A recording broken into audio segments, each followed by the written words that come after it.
नमस्कार मु doctor Debashish Mishra professor department of gastroenterology at hi tech medical college. आम कॉमनली जानचु जे फैटी लिवर प्राय लोक अल्ट्रासाउंड कले कि एमती शुणी थे फैटी लिवर हुए। तो फैटी लिवर प्रमुख दुईटा कारण है गोटे है आपंकर alcohol related fatty liver disease आम कहूँ और द्वितीय है non alcoholic fatty liver disease. तो अल्कोहलिक फैटी लिवर डिजीज जानवे से गोटे गोटे रोग नुहे गोटे स्पेक्ट्रम ऑफ रोग।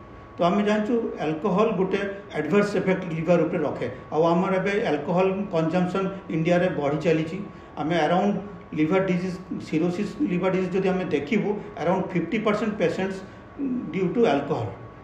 तो अल्कोहल कंजम्पशन आम जदि पूरापूरी बंद न करूँ ताले फैटी लिवर डिजीज रु प्रोग्रेस है लिवर सिरोसिस और लिवर कैंसर पर्यटन हो पारे। जने जने पचारती कॉमनली जे आम कम अल्कोहल काट डाउन करदेबू कम ही देबू किंतु वन्स आपंकर जदि अल्कोहलिक फैटी लिवर डिजीज होची तो परठू कौन सीटा अल्कोहल अमाउंट भी आपंकर देहपाई भल नुहे।